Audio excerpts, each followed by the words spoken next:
mind if I play something for you?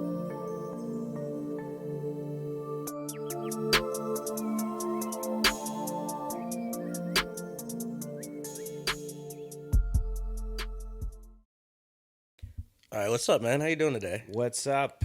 Man, I brought you on my podcast today because Yeah. I saw you recently on an episode of Just Josslin' Around with Jocelyn DeBonis. Yeah. Shout out to her. Jocelyn's great. And I saw you brought up a lot of interesting points about comedy and Cat Williams. And I kind of wanted to ask you, like, what's your philosophy on comedy? Like, Welcome, by the way. What's your philosophy? My philosophy on comedy?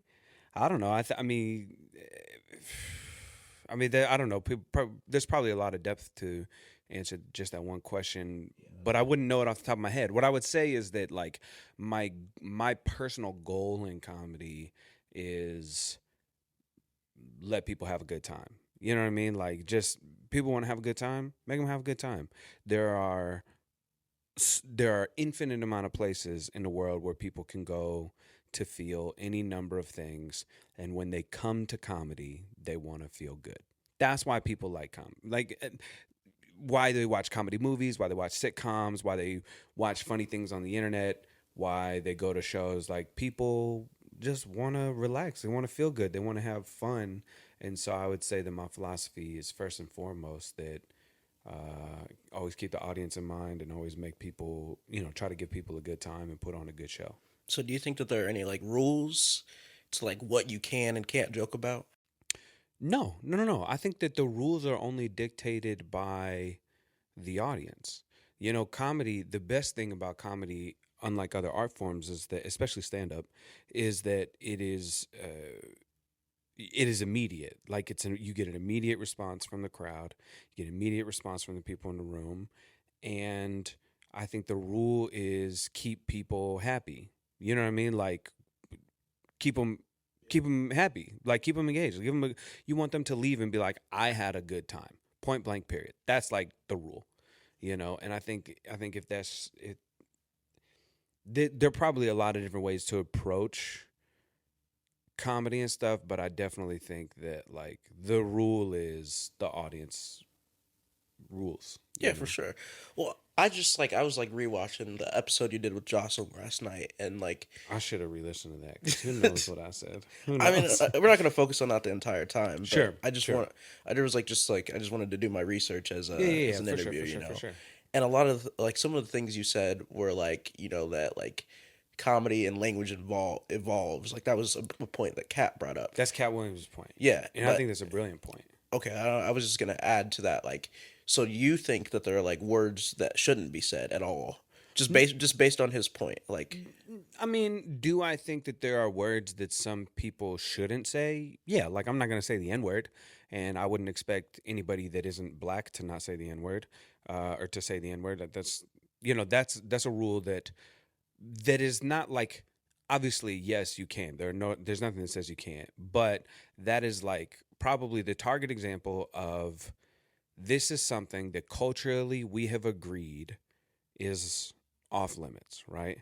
And I think that Cat Williams's point, and that I agree with, is that culturally and society, language evolves and takes on new meaning to the point where if culturally we decide that something is off limits, my job is to, I mean, it depends on what your goal is in comedy, but I guess my goal would be to, all right, if these are the limits that are set by kind of where we're at as a society, and if I understand the rationale behind that, and if it makes sense to me, then I will do what I can to make sure that the people in the audience always are still going to have a good time. So that's the goal. And I think that's Cat Williams' point. He was talking about, Shannon Sharp had asked Cat Williams, Eddie Murphy or Richard Pryor, they couldn't do some of their most famous specials today. They would be, quote, canceled or whatever. You know what I mean? They probably wouldn't. They'd probably do it, and there would be an uproar, and then they'd sell out a stadium. You know what I mean? It wouldn't make this. I don't believe in cancel. I don't. That's why I always like. I kind of disagree with the point that like a lot of like older comedians couldn't do their stuff nowadays. No, But I mean they totally could. I think that they could. They totally could. But Kat said they wouldn't because it would get in the way of a lot of things for them. They would lose a subset of audience. They would lose out on probably entertainment opportunities and financial opportunities. So there are choices that they would have to make. But obviously, we see people push back against that in comedy every single day. People make those decisions. And to that end, the whole concept that, like, I've never believed in the idea of cancel culture because I've never seen it happen. I've never once seen cancel culture, like, fully work to somebody's absolute disadvantage to the point where I will never hear from them again, with the exception of maybe Harvey Weinstein and Bill Cosby, right? Michael But even Richards. Bill Cosby could still go.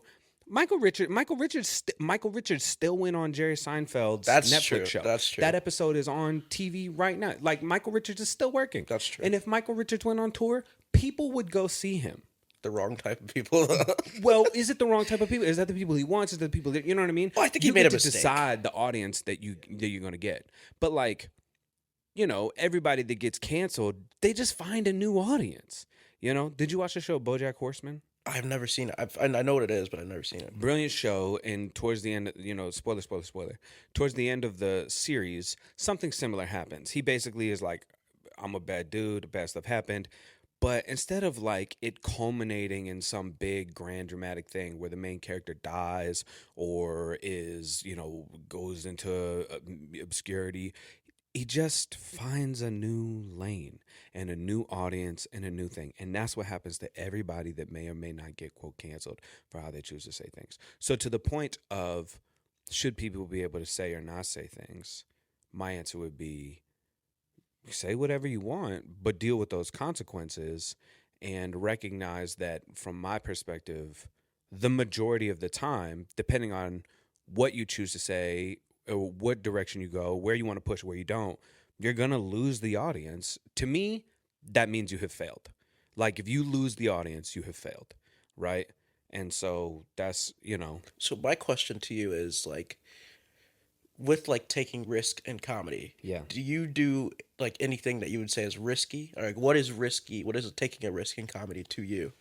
Taking a risk in comedy to me, I mean, I'm not really sure. Like, I guess the debate is, what is the purpose of risk in comedy? Like, there are times in which, yeah, you're going to take a risk because you strongly believe in the end goal or the end point that you're trying to accomplish, right? But my goal is make people happy. My goal is give people a good time. My goal is put on a good show. My goal is entertainment, right? That's my goal. If I had other goals, I would have other pursuits, right? But I'm in entertainment and I'm in comedy because I want to entertain and I want to be funny and I want people to have a good time, right? So that's the goal. So to me, the risk would be, every time I bomb, like, that's a risk, like, because it's something that puts in jeopardy my goal, right? So for other people, the risk in comedy is, all right, well, my goal is to change everyone's minds. Well, your risk is anytime you may fail to successfully change somebody's mind. Right. You know what I'm saying? Yeah. I see what you mean with that. And I kind of had, like, a thought while you're saying what you're saying. And for me, when I first started comedy, I don't know if my goal necessarily was to, like, make everybody laugh. Like, I think that I had been, like, misinformed. I don't know if that's the right word, about, like, what comedy is. Sure. Like, just, like, if you Sure. hear a lot of older comedians, like, Sure. talk, like, it's a whole different, like, era and time of comedy. And so my goal was, like, oh, I want to make some people laugh, but I want to make some people uncomfortable. Yeah. But, like, that's not, like, where I'm at now. But that's just kind of Right. I feel like that's, like, the problem, because a lot of comedians, they, like, hear, like, older comedians like Joey Diaz or, like, crazy comedians, Yeah. and then it's like, oh, well, I want to do that. Well, if this person can do that, but it's like they already have the fame. You know, they have can the do fame. that. There's no risk. Right. There's no risk for them to do that. That's only, you know, be it edgy or whatever. That's great. It's going to be really hard to make a name for yourself while pissing everybody off. Yeah, that's, You know what I mean? That's exactly. It's going to be really hard for you to Man. be on the come up, making people mad. You're going to have a much higher success rate if you make people feel good, you know? Yeah. The thing, what's interesting is I think that like originally similar, I came into comedy like, oh, I can make people think, I can make people whatever. Two things that does. One, it assumes that I know more than the audience, which is arrogant. All comedians are in some way self-centered. That's why we think we deserve uninterrupted time on a microphone, right? Like Yeah, that's yeah. that. But it is arrogant to assume that you know more than the audience, right? At any given point. That comes from a place of arrogance, right? And I started comedy from a place of arrogance in that regard. The other thing is that if you think that your goal is to change the way people think, you persuade people, okay, you want people to look at things a different way. Well, that's very difficult to do if you don't know what the audience thinks, right? So you have to think about, okay, how do I change they're so diverse, right? Like every audience that you perform in front of, hopefully thinks a lot of different things about a lot of different stuff. And the majority of the time, good comics, and I'm not always great at this. I wish I was better at this, but good comics do a better job of like relating to people. They're Mm. like, oh, here's what we agree on, and that makes them laugh. You ever be vacuuming and then the vacuum cord gets stuck on the thing, and then you're vacuuming, you know what I mean? It's just like that, Yeah. and it's like, oh, I vacuum. You know what I mean? Like people like stuff like that. They like when they can insert themselves into what you're doing. Do you feel like that's like I've had a thought about this like lately, but I feel like a lot of the generation now that like is comedy consumers or younger comedy consumers Yeah. like relatable or like references. I feel like that's like if you throw out like a reference to like a SpongeBob meme or Sure. something like that, it's so meme like centric the culture. So it's like you have to make a reference. I feel like that's a lot of like That's for a the younger subset of that's a crowds. subset of you know what I mean? Yeah, That's a yeah, yeah. subset of is like, okay, I'm a reference a pop culture thing. I like to reference pop culture stuff, and I would probably make more deep cut pop culture references in my general comedy. But for the audiences I'm performing for now, the most of the time they're very generic, broad. They could be anybody in the audience. So it's like hard to please because you're talking to a very broad swath audience. So to that end, for me, it's hard to make a deep cut reference because it will get lost on them. It will get lost on 85% of the audience. And if 15% of them are laughing, some comedians are like, I want to make that 15% laugh. That's great. I want to make everybody laugh, right? So I'm going to try to find the common ground. That's my goal, is to try to find the common ground and like make everybody be in on that. So references, I think, is a part of it. But I also think that, eh, but the same way that like, okay, references are a way that comedy works. Another way that comedy works is just surprise. So when you see like, I'm not gonna say that this person is edgy, but like if you look at like Mark Norman, right? Like Mark Norman is a great joke writer, punchy, fast, quick, tight. And the thing that people I think would maybe erroneously confuse him for being edgy for is that he is subversive, right? So he'll surprise you with the angle he takes on something. And I think sometimes, and a lot of times, the way the audience are surprised is by the thing that they feel like, oh, I'm not allowed to say that there. Like that's an edgy thing to say or whatever. So Yeah. then it just becomes surprising that somebody would say the thing they're not allowed to say. Like it's naughty. You know what I mean? Yeah, And so yeah. like naughtiness to me is like what edginess really is. It's just, oh, I'm being naughty. Like I'm being subversive. I'm being surprising. But surprise is just comedy. I was gonna say, I just feel like edgy has like a negative connotation. Like when It you think of it edgy, you think can. of like a basement dweller, like dude that's just out to like just be edgy and I think edgy can have a negative connotation, but I think it only has a negative connotation depending on who is doing it and how and why, right? And truthfully, to be in like a good edgy comic, like a Dave Attell, you've got to learn to be a really good comic first. You've got to learn to be a good comedian first, because it's all about timing, it's about punchline, and it's about surprise. But when people show up to an open mic and it's their first time doing comedy and they're like, you know what I'm going to do? I'm going to talk about abortion today. And it's like, okay, that's great, man. But guess what? People don't want to hear that shit. Like, nobody's going to laugh. Like, it's not fun for anyone. And in a lot of ways, I think that like what newer comics consider edgy is really just hacky. You know what I mean? mm, And that's why yeah. it doesn't work. That's why it doesn't work. So you're not only disappointing the audience, but you're not surprising them. And so therefore you're bombing. So it's like, who benefited from this exchange? And that's the issue that I think that I see happen a lot, is like people are not giving themselves a chance to succeed before they start pushing the envelope in different But directions. I think that there's like not a lot of like education when it comes to like comedy. It's such a like It's hard. individualistic thing that you Yes. have to make the effort to do it yourself, Yes. to make the first time. And if you have no idea what you're doing, and you have all these favorite comedians, we've all seen it. We've all seen people come in and emulate somebody. You know, Everybody does. We everybody all do. does. We It, still have, I mean, somebody will drop a new special, and then I'll see everybody come to the open mic, and it's like, oh, we got a little bit, we've all, yeah, a little but bit of really, Shane we're just Gillis. inspired. We're just a little inspired, which is fine. But everybody comes in with, I love the point that you make about it being individualistic. That absolutely, it's so individualistic, and in fact, for a long time, for many years, and you'll still hear old head comedians talk about it now. There's shit on, like comedy classes and stuff. Oh, if you're in a comedy class, you've already failed. You'll never be good. Blah blah blah blah.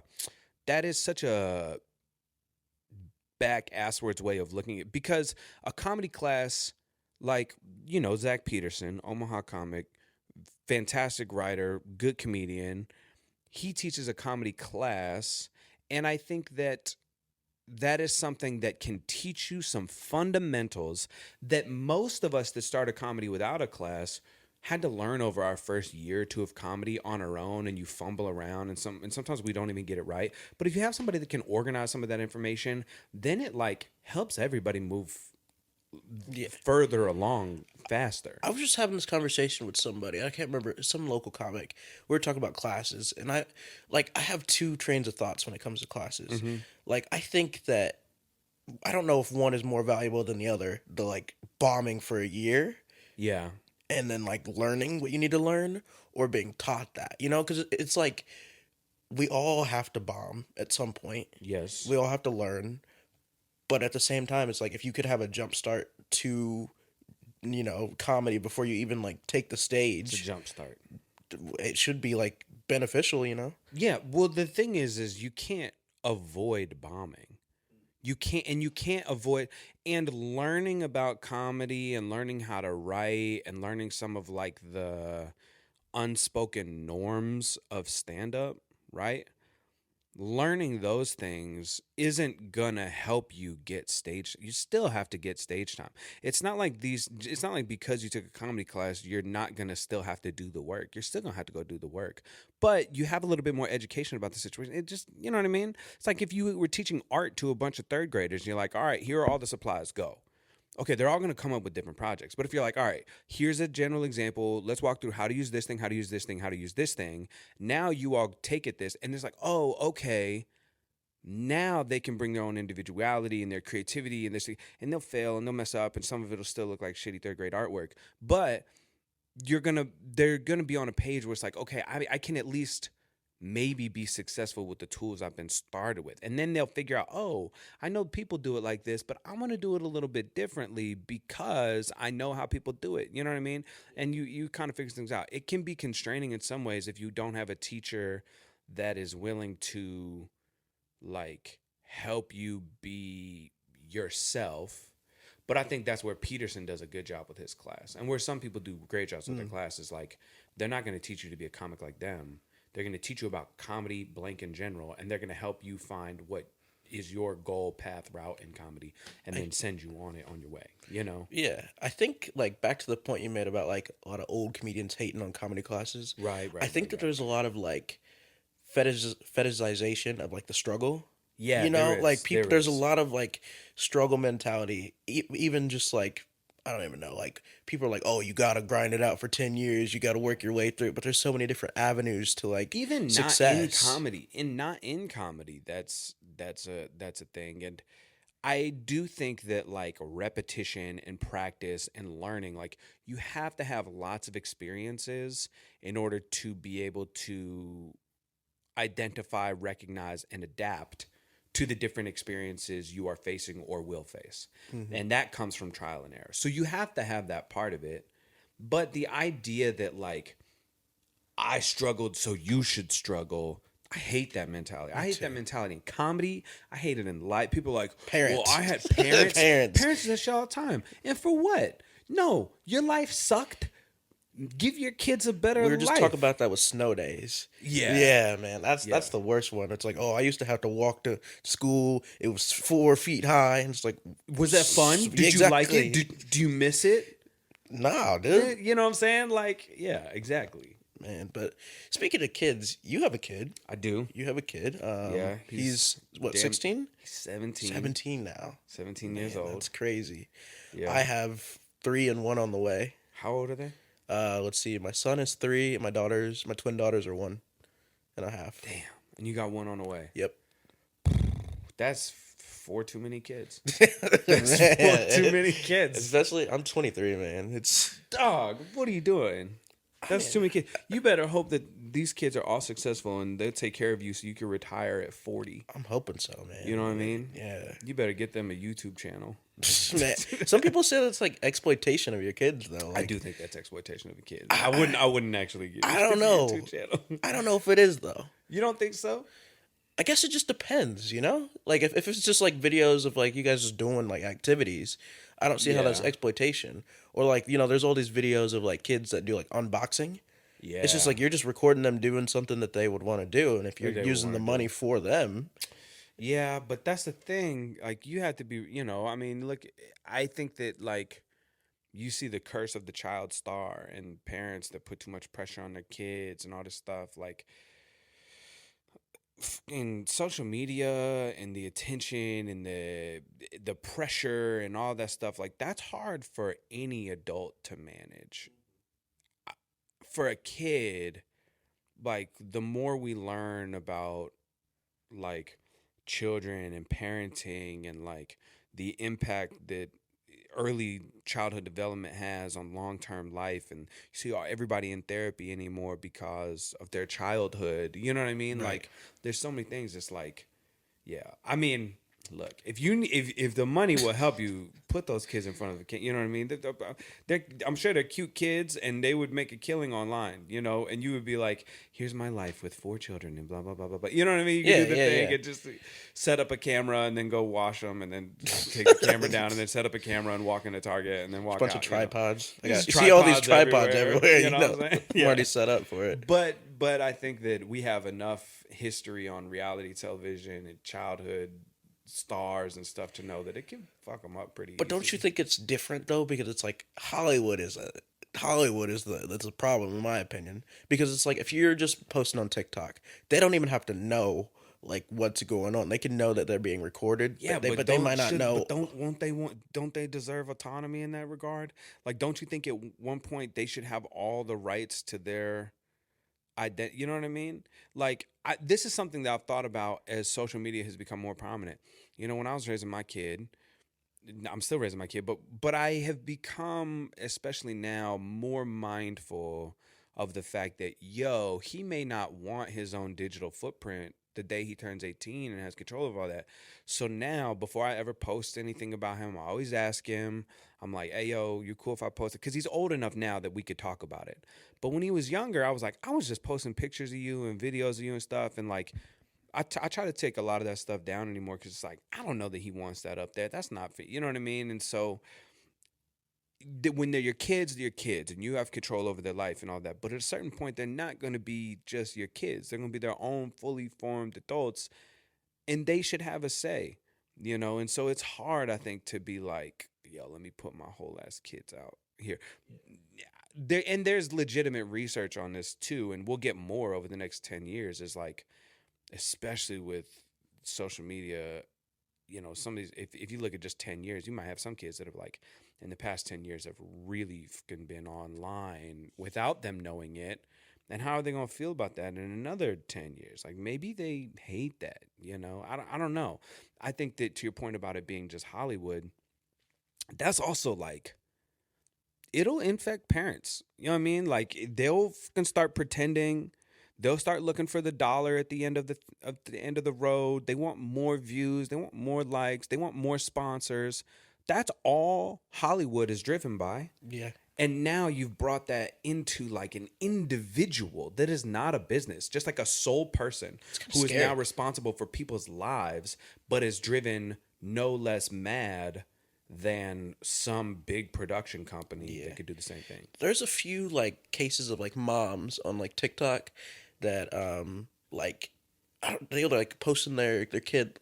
You kind of know what I'm talking about. Like the moms, there was like one that got in trouble for like abusing her kids or something like that. But she would just like post videos of them all the time, and then like Mm. some of the like I've seen a lot of videos like that. People do it. I mean, Yeah, I'm sure there's no shortage of stories where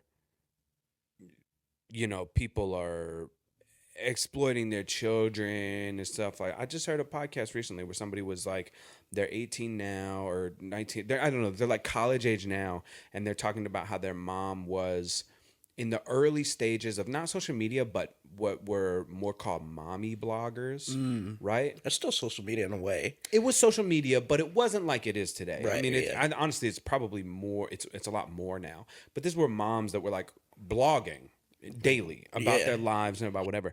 And this kid was like in college, and they're like, "Yo, I had like people messaging me as a kid the moment I became online. They're like, "Oh, I know that you had this recital coming up," or like, "Oh, I know you had trouble with this." And it's like, I should not be talking to adults. They shouldn't know anything about my life. But the moment that they can contact, if people know shit about you, that you know what I mean? Like, when you were a kid, your parents didn't put you up online and all that shit. You know what I mean? Like, No. imagine if you met somebody and they knew more about you and you've never met them in your life. Like, and you didn't choose to have that information out there. That's wild. Yeah. I mean, I just feel like at some point like we're all becoming in such a like a digital Yeah. like so I brought you on, is it like do we disconnect from social media? Is it going to go to a place where we're like, oh, we're done with social media? Because I'm of the opinion that like social media like TikTok is evil. I still have the app on my phone, Yeah. but Yeah. it's like a necessary evil to an extent. I mean, it's definitely a necessary evil for us. Yeah. We're comics, we're in entertainment. You got to know what's up. You got to be with it. The thing that I tell people about TikTok, what I've been saying about TikTok for a long time is that's where the people are. If you want to be in entertainment, go where the people are. Point blank, period. You know what I'm saying? And like, if we are, and granted, we are comedians in Nebraska. I shouldn't be talking shit. But if we can't be in New York, if we can't be in LA or even Chicago or Austin, right? Like, if we can't be in those places, you got to at least be online. You got to at least be online. So, you know me, I have a big social media presence. But I like to think that, especially since I've become more popular online, I just try to choose the way that I try to be, it's like I'll put stuff online, but I try to limit my relationship to social media in that, like, I'm not trying to scroll for hours and hours and hours and You have an hours. intentional relationship with Intention, it. I think you have to have an intentional relationship with it. And the same is true for like what I post and how I post. I don't think I could ever be a person that is like very online, that is like very like put their whole life out there, the whole thing. I don't mind making content and putting it out there as like a piece of work, you know but I would have a hard time being like, here's my whole ass life, here's everything I do. And some people really love that. People love to like feel connected and close, and like they see inside of a person's world. Right. But I have opted to have a relationship where it's like, no, this is where I put my work, and then I have my life outside of all of that as well. And sometimes there'll be insights, but it's always going to be very. It'll still be intentional. I don't want to be careless, I think that some people really need to touch grass, honestly. bro. Like go Sometimes they outside, because do. there's some people, like I talk about this with my girlfriend all the time. There's some people that will post every, like we don't need to know every single relationship problem, every single time your boyfriend cheated on you, but then you took him back, but then 2 weeks later he cheated on you. Like we don't need to know all that. Like It's hard. there's some stuff that should just be for you. Yeah. Like sometimes my girlfriend even gets mad at me because sometimes I won't like post her or like stuff, and I'm just Right. like I'm right here with you, you know. Yeah, yeah, Like yeah. it's not You're like that French dude on that Frank Ocean that Frank album. Ocean song, You Facebook know story. exactly what I'm Yeah, I know what you're Well, talking. I don't know why they're doing. What is it? It's like, I wouldn't ask her on Facebook or something like this. Yeah, Yeah. so funny, bro. You know, I mean, I try to be with both my wife and my kid. I try to be a little bit more intentional about, all right, when are they going up? And you know what I mean? Like, I don't need to be posting my whole ass life. And especially, as the following grows, I just, I think that I think it just has to be a very intentional relationship that you do. And if you want to have a relationship with social media and with your followers, or with the content you post where you are very open and all those things, I think that can always be fine for yourself, as long as you, you're not doing that for other people and not asking for them, if they want to be involved in those kinds of things. Yeah, that's something I kind of like struggle with. Like, not only with social media, but with comedy. It's like some Mm. stuff, like I'm like, and just in general, like I'm just more of a, like a to myself type of person. Yeah, And so it's like, okay, I want to give the audience something of right. me. I want to be like vulnerable on stage, but sometimes it's like, I don't know these people. Right. That Why is is hard. yeah. That is hard. You know, I think that I'm very similar in that way. In that when I'm on stage, I will talk about things that I'm comfortable talking about, or that I'm ready to talk about, or that like I want to share, that I think are fun or funny or whatever. But I would have a hard time just going on stage and like doing like a full trauma dump or something like that. One, because I don't know that I would not regret that in the future. And two, I don't know that anybody, that's not It's for other people always. it's not, but like sometimes it is. Sometimes it is. It's like comedy is so complex It because is. it's It like is you complex. could It do can be, all anything. the answers are right. All the answers are right. Like Richard Pryor will go deep, deep into his psyche and his these things. And people are just fascinated by learning about the individual. Sometimes you just want to know about the individual. Sometimes you want a very broad experience about like, when I vacuum, I got a thing that, some people want a very relatable Yeah. experience that everybody knows. And sometimes people are like, I want to know hyper specific, like, how does your brain work? Sometimes I don't think I'm interesting enough. That scale is Like wide. my girlfriend would disagree, but like I just sometimes like it's in my head. It's like, why would people want to hear that about me? Yeah. Like like it's probably something that's funny and would work, but it's like I get too critical about it, and I'm like, ah, no, I should just do something else. I understand, but I think that just like we just said, uh, it, if you're up there anyway, you have to think that you're somewhat interesting. You're not going up there because the people are demanding it. None of us are. You know what I mean? None of us are. There's some part of you that thinks you have something to contribute. But what you are willing and what you're comfortable to share is entirely up to you. I totally think you could be more vulnerable on stage. I think I could be more vulnerable on stage. I think most people probably could, but don't do it for the sake of your comfort. You know what I mean? Like, I don't find necessarily value in like vulnerability at the expense of your actual health. You know what I'm saying? Like, you don't have to, if you can be vulnerable and it is cathartic, if you can be vulnerable and like you share and then people talk to you afterwards like, yo, I feel that way, I have that experience, like, and then you feel less alone. Or if you're vulnerable and people are like, yo, I really appreciate that as a form of art, and like I like what you're doing, that is valuable. But if you're vulnerable and uncomfortable and you walk away from the situation, you're like, I didn't gain from this, like, and I don't know that anybody else did, like, then I don't think it's worth it, Hmm. you know? But I think you have to balance that, But if you have stuff that you're like, I feel like I could share this, the only way to know whether or not people would care is to do it and watch and find out their response. But then like back to like a point you said, it's like I don't know if I'm gonna regret it. That's Like true. that's one of the That's things true. I think about where it's like, okay, if I share this, but then like I know this isn't something you should think about, but like at my level, I'm just an open micer, and I like the name of my game is to get booked. Right, And so it's right, like, right, okay, right, I right. don't want to like do certain things, and then people like my peers like look at me a certain way or like judge me, and Bro, I think that's one of the things about comedy that's so. It's this, to me, it's this kind of like unspoken thing that you have to earn your quiet special. Does that make sense? Like, explain. like when you're working with somebody had described to me, they watched Josh Johnson's. You know Josh Johnson? I was gonna bring him up earlier. Like him. Josh Johnson's a great comic. Somebody had told I listened to a podcast where they were reviewing Josh Johnson's special, and they said it's a really great first special. They're like, it's interesting. You can see the seams of the joke.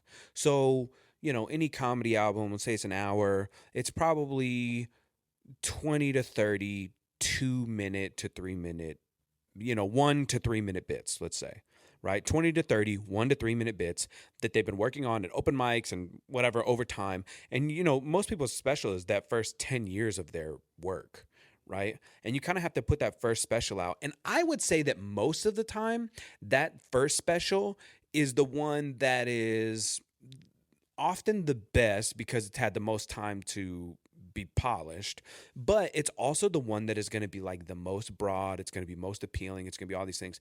But then like 2-3 specials deep, that's when you see people start doing the Chappelle Bird Equanimity special, or you see the John Mulaney I Was Addicted to Drugs special, or you see George Carlin start going off on something deep, or you see Richard Pryor do his, all right, let me talk about my hair burning up. Like, they had to earn the right to go deep and be, in some ways, sometimes, not all the time, but sometimes, to earn the right to be less funny and more human and more storytelling. But the expectation for new comics is you better That's how I you feel better about put on a show. Chappelle. That's how I feel about Chappelle these days. He did the same thing. He like even his last special. It's like it's funny for sure. Not a lot but of jokes. It's not a lot of jokes. It's Not like a lot of jokes. His early specials, shit ton of jokes. Shit ton of jokes. he doesn't have to do jokes. Doesn't have to anymore. People don't expect it of him because they feel like it's earned. But then it's You like know? I don't know how we hold him. How a lot of people hold him as like the greatest comedian of all time. He's not telling jokes most of the time. Great performer, sure. Greatest was comedy Carlin. performer, sure. Neither was Carlin. They talk about That's him the fair. same way. Did you watch that Carlin documentary? It's like a 2-part. It covers like his whole career. I haven't seen it It's yet. just interesting that like at a certain point, it feels like comics just kind of get old and start yelling. You know what I mean?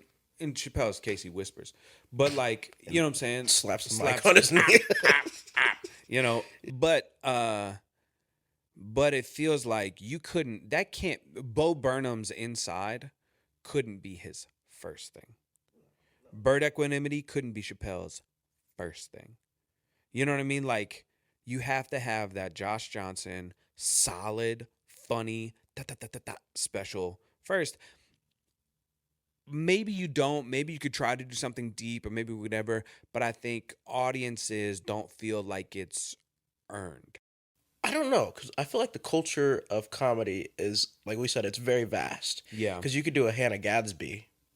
That was her first special. That was her first big Nanette- one, wasn't it? Though Actually, I don't know. I shouldn't say that. I That was think- the I first think- one I knew about. I think it was her first, like, very watched one. But in that instance, what has Hannah Gadsby done since that? She did another special similar, but you didn't see her do anything else. Hannah Gadsby's not doing movies. Hannah Gadsby doesn't have a TV show. Hannah Gadsby's not on everything. You know what I mean? Hannah Gadsby took an artist's approach to one piece of work and did that one thing. And in a lot of ways, some people would say, all right, that's not a stand-up you at the time, people would say, oh, that's a TED Talk. Oh, that's this. Oh, that's this thing. What is comedy? What is stand-up? That's, there's a lot of answers to that question. It doesn't necessarily always have to be in a box, but for all the things that are stand-up adjacent, right? Like for all the goals of what stand-up is, I think the rules are still pretty clear. Like, you still have to play by the rules of a comic. If you want to do a late night spot, or you want a Comedy Central spot, or you want an hour on Netflix, or you want a tour, or you want to, if you want to get on do a spot on a sitcom, if you want a movie deal, if you want to do you still kind of have to play by the basic rule. You can do stuff outside of bounds, but if you do the outside of bounds stuff, you're going to live in the outside of bounds world, It's just going to be the case. Lily Singh, right? Lily Singh, she was a YouTuber. They gave her a late night television show, and she was like, I'm gonna do something obscure with this late night television show. It's gonna be a little bit more like YouTube. It's gonna be less like a traditional late night show and all those things. And guess what? That late night show got canceled after 2 seasons, and she's back to doing YouTube. You know what I'm saying? Yeah. Like you bring a YouTube approach into we're yet to see the major crossover. People will figure it out. We'll get there, especially as the worlds blend. But right now, I think the rules are still follow the stand-up path in order to have the stand-up outcomes. If you want other outcomes, if you want to be on social media, if you want to do these other things, you can do all that stuff too. I think that's possible. But I think things are still traditional enough. Maybe in the next 5 years, we'll see a lot of change. We'll see a lot of different paths, but also not everybody has the same goals. Who the wants a sitcom anymore? Nobody watches sitcoms. They're going to watch your 1 minute YouTube clips, and you know what I mean? They want, so there's people don't even necessarily want the same goals. Yeah. How long are we at? 14. All right. Do you have to be out here at a certain time? I'll get you out of here whenever. Yeah, I probably got another 10 minutes. Okay, cool. I guess one thing I wanted to ask you was like, what is like? I was just thinking about this, like using comedy as like a barrier of entry to like something else. What's your opinion on that? Like, is that something that you're interested in, or are you a comedy guy? Like, are you a stand-up comedian?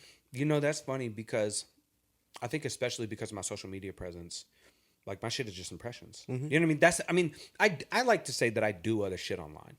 I've made sketches for a long time. But most of the things But the things that pop, the things that have done well, the thing that I'm probably the most known for is doing impressions online. But I think to me, that fits in that space. So for social media, impressions fit, I do them there. But you've seen me perform on stage, and you've seen me perform long sets and short sets and mic sets or whatever. Sometimes I'll do it. I mean, I have impressions in my act, and I have them more, especially now that like the social media is growing and people come to see shows because of social media. I'll try to do it more because I think that's what people want to see. What people want to see. Yeah. But bro, I don't love doing impressions on stage, really. Sometimes I do. Really? But I like telling jokes. You know what I'm saying? I'm more proud if a joke crushes than I am if an impression crushes, because to me, the impressions to me are easy. Everybody has something that's easy for them. And for me, impressions are easy. And so I think I'm also like self-conscious that other comics are going to like, oh, he's just doing impressions and blah, blah, blah. You know what I mean? Like I get it. I understand that. But like, I think that in the world of social media, that shit works, and I do it there because it's bite-sized, and social media is bite-sized, On stage, I want an act. You know what I'm saying? Like, I care about the stage. I respect the stage. I respect stand-up as its own thing. I consider myself a stand-up comedian over all else, because when I'm around actors, I feel like a stand-up. When I'm around improvisers, I feel like a stand-up. When I'm around content creators, I feel like a stand-up. When I'm around TV writers, I feel like a stand-up. Like, I feel like a stand-up in all those spaces. Around stand-ups, I feel comfortable. That's where I feel the most. I'm like, oh, this is what I can talk stand-up. I understand stand-up. I've been doing stand-up. You know what I mean? Like, I feel like a stand-up true to core, or true to my core. But I will respect the spaces that I am in as those spaces. So if I've been booked to do something for a TV or commercial or something like that, I'm an actor that day, and I will be an actor in that space. And if I'm doing social media, I'm going to approach this as somebody that understands and is the goal is social media. If I'm writing, I will focus on it as a writer. I will bring all of these skills. I think that anybody that wants to work in entertainment, Chris Redd told me this. Chris Redd was on SNL. He's a stand-up. He's Chris. A good-ass stand-up. He's a good-ass improviser. He's a great actor. He raps. He's a good rapper. He does all these different things. He's like, you got to do everything. He's like, you might as well learn to do everything, because it's all going to culminate in one way or another. And the skills are going to help you in all these places. So I like to take the skills that I have from all the different places and put them into any of the different things I do. That's why, like, yes, I do impressions, but a lot of times I put jokes in, you know what I mean? Yeah. If you watch all of my impression videos versus all of the other best impressionists videos, Mine will stand out as, oh, there's like writing here. Not all the time. Sometimes people just want to hear me say, the block is hot. You know what I mean? In like 50 different voices or something. Okay, I'll say the block is hot in 50 different voices. But a lot of times, like, I want to put writing in and I want to do that. So I approach that way. I try to be respectful of all the spaces I'm in because I understand that they are different art forms. They are related. They are, there are skills that can cross over, but I respect all of them all of them respectively. I love stand up the most. And so, yeah, I like stand up. Okay, so I guess do you have an opinion on like people who use stand up as a barrier to entry? I think you can tell. Mm. You know what I mean? Yeah, yeah. And I would think that somebody would look at me and be like, from an outside perspective, you could definitely see like, oh, I bet that dude's just doing stand up so he could do whatever. I don't think that comics like you, I would hope that comic like you or the comics around here that know me would think that they're like, oh no, he's like a stand up. He's like a legitimate, he does stand up. You know what I mean? But it's always interesting because I'll work with somebody like at the club, at the Funny Bone or something, and they'll be like, "Oh, I saw your stuff online. I didn't know you were like a stand up. Like you do jokes." And I was like, "Yeah, what the fuck did you think this was?" You know what I mean? But it's fair. It's fair. I think that for the people that are using it as a barrier to entry, you can always tell, right? They're like, you can just tell. You know what I mean? You see Hmm. people come through the club, they're YouTubers or content creators, and they're not like stand-ups. No, They're just not. They just don't. And different. and I think that I think part of it is that somebody probably pushed them into touring because they knew they could sell tickets. All right, get your money, whatever, and they want to move on in advance. But I think those are the people that will leave that thing for forever. Cat Williams would say that's Steve Harvey. I agree a little bit, A little bit, a little maybe. You bit, know what I mean? because Cat Williams would say it's Steve Harvey. But I think you see people a lot of times who pick up stand up as a way, and then you see people that pick up stand up and then they abandon it, and then they don't want to do it anymore. I will always do stand up. It will always have to fit, even if I were the biggest fucking, you know what I mean? Like I would always be doing stand up. that's what I think about sometimes. Because it's like sometimes I'm like, okay, I just want to do stand up Hmm. because if you just do stand up, there's no expectations Yeah. of like Kevin Hart, for example. He Right. can't do anything that he wants to do. He No. got in trouble for He got a lot using of a rules. joke like a Yeah. few years ago. He can't do jokes like that. He can't do anything that he wants to do. Right. But it's like a stand up comedian that just does stand up can do that. So Yeah. it's like I'm kind of just like going back and forth because I've also been doing this route where I've been writing clean and performing clean Yeah. lately. It's a lot That's a of good fun. skill. I mean, you'll book more, you'll make more money. You know what I mean? I get calls all the time because they know I could do an hour clean. Great. So I get a call and I could do a corporate and great. And everybody will walk away happy and I make the money. It's not always my favorite show to do. It's not whatever. So there are times when I was like, I don't really, I might, you'll get to a point where you're like, I don't care about that as much. But I do think though that similar to like learning to do a little bit of crowd work or learning to write a sketch or learning to adapt to different audiences, learning to work clean is just another thing you have to know. Like if you can't work clean, it's like being a basketball player that doesn't know how to Dribble. well, yeah, or maybe it's like you can't Shoot from the corner. you can't shoot from the corner, Yeah. right? It's just there are all sorts of skills, and to be the best basketball player you want to be, you can take the layup with your left hand or your right hand. You can dribble, you can shoot from all spots. You can the long range, the mid range, the layup, whatever. You can do all the different skills. You can block, steal, assist, set a pick. You can do all the, you want to learn all the skills, and working clean to me is not an ultimate goal like it is for like a Nate Bargatze or a Jim Gaffigan or some people who make their whole ass career out of it. For me, I just want money. Yeah, I if you want mean, money, work clean because that's where the money that's is. what I'm saying. That's That's where the money is. That's where the money is at. But I think too that it's just a skill. I think Kevin Hart could do or say whatever he wanted to if he decided that he didn't want to, if he didn't care about anything else. But he has a production company and he wants to do movies and he wants to do TV shows and he wants to do all these different things and he wants probably the same thing you do, which is a lot of fucking money. And he's got it, but because of that, depending on what your goals are, the more that you want, the more you're going to have to do or not do in order to do that. But if all his movies, if TV deals, if all that stuff went away, Kevin Hart could always tour. He could always do stand up. And we've seen a lot of famous people who have been really famous and then have become not as famous, and they'll be right back on the road. That's a They should. comic. That's a comic. That's a real comic. That's a real stand up. And so my goal is to be like, all right, no matter what happens, I'll always do stand up. You know, you never stop. Well, thanks for coming on today, man. I know you got Appreciate somewhere it, to man. go. Yeah. So I'm gonna let you go. But this conversation We're was really so great, man. loungy. I told you it's just It's comfortable. so loungy. Get comfortable, man. If you're listening, just know that we're loungy. Go watch the clips because this is loungy, We're just comfortable. comfy. Well, all right. Have a good day, man. All right, thanks, bro.